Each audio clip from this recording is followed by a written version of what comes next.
कब्जा हो गया और ये देश फिर से गुलाम हो गया। उस गुलामी के बाद फिर क्रांतिकारियों ने इकट्ठा होना शुरू किया और धीरे धीरे इकट्ठे होते होते 1905 आ गया।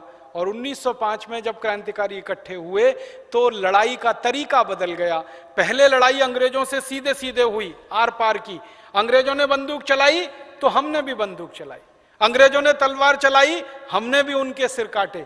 1857 में लड़ाई ऐसे हुई। 1905 में लड़ाई का तरीका बदल गया। लोकमान्य तिलक, लाला लाजपत राय, विपिन चंद्र पाल ने कहा कि अंग्रेजों को तलवारों से हरा नहीं सकते, बंदूकों से मार नहीं सकते, क्योंकि हम मारेंगे और आएंगे और मारेंगे और आएंगे और ये अंतहीन सिलसिला है। तो लोकमान्य तिलक ने कहा कि इन अंग्रेजों की जड़ खोदो, इनकी जड़ में मट्ठा डालो। कहते हैं ना, एक पेड़ काटो तो ऊपर के पत्ते तोड़ दो, टहनी काट दो, फिर उगाएगा, फिर उगाएगा, फिर उगाएगा। लेकिन जड़ में ही मट्ठा डाल दो तो पेड़ पूरा ध्वस्त हो जाएगा।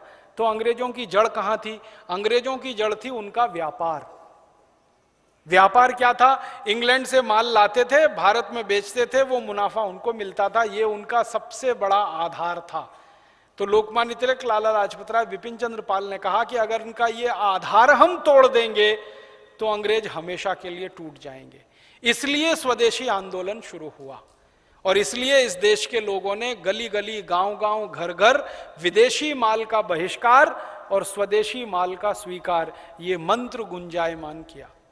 और ये आंदोलन इतना जबरदस्त निकला, मैंने बताया ना आपको, 1905 में शुरू हुआ, 1911 तक आते आते हिंदुस्तान में अंग्रेजी माल बिकना बंद हो गया, अंग्रेजों का कपड़ा बिकना बंद हो गया, अंग्रेजों की चीनी बिकना बंद हो गई, अंग्रेजों का ब्लेड बिकना बंद हो गया, अंग्रेजों का नील बिकना बंद हो गया, उनका सारा माल बिकना बंद हो गया। तो वो परेशान हो गए और परेशान होने के बाद फिर भारत के नेताओं से उन्होंने बातचीत करने की कोशिश की। एक बार भारत के नेताओं को झांसा दिया, आप जैसा कहेंगे हम वैसा करेंगे, लेकिन आप बहिष्कार मत करवाइए। तो विपिन चंद्र पाल, लाला लाजपत राय ने कहा आप पर भरोसा नहीं, अंग्रेजों पर भरोसा नहीं। लाला लाजपत राय कहा करते थे कि दुनिया में किसी भी जाति पर भरोसा किया जा सकता है, अंग्रेज जाति पर तो बिल्कुल भरोसा नहीं कर सकते। तो इन क्रांतिकारियों ने आंदोलन आगे बढ़ाया, आगे चलाया, अंग्रेजों में कमजोरी आती गई, मुनाफा मिलना बंद हो गया और जहां जहां अंग्रेज टैक्स लगाते थे लोगों ने टैक्स देना बंद कर दिया। अंग्रेज टैक्स लगाते थे ना, लोग कहते थे टैक्स भरेंगे नहीं, तुमको जो करना है कर लो। तो अंग्रेज क्या करते थे? जेलों में डाल देते थे। तो लोग कहते थे चलो हम जेल में रहेंगे। तो शुरू में तो क्या हुआ कि कुछ लोग जेल में गए, बाद में जेल भर गई, रहने को जगह नहीं मिली, तो अंग्रेज भी परेशान हो गए कि अब कहां लाएं इनको। दिल्ली की जेल थी सेंट्रल जेल, उसमें ज्यादा से ज्यादा उस जमाने में 10 से 11 हजार कैदी रह सकते थे और दिल्ली में 60 हजार से व्यापारियों ने टैक्स देना बंद कर दिया। अंग्रेजों को देंगे ही नहीं, तुमको जेल में डालना डाल दो।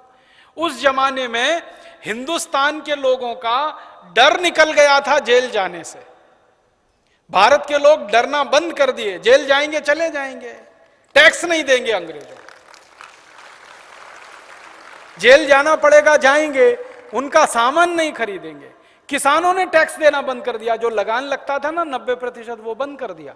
व्यापारियों ने टैक्स देना बंद कर दिया और व्यापारियों ने अंग्रेजों का माल बेचना बंद कर दिया, ग्राहकों ने खरीदना बंद कर दिया। तो सब तरफ से मार पड़ी कि नहीं अंग्रेजों पर। और उसी समय क्या हुआ? उसी समय 1914 में प्रथम विश्व युद्ध हो गया, तो अंग्रेजों को और मार पड़ी। उस विश्व युद्ध में उनका बहुत खर्चा हुआ, इधर से आमदनी कम हो गई, उधर युद्ध का खर्चा बढ़ गया, तो इंग्लैंड कर्जदार देश हो गया। तो फिर धीरे धीरे कमजोरी बढ़ती गई। फिर हिंदुस्तान में क्या हुआ?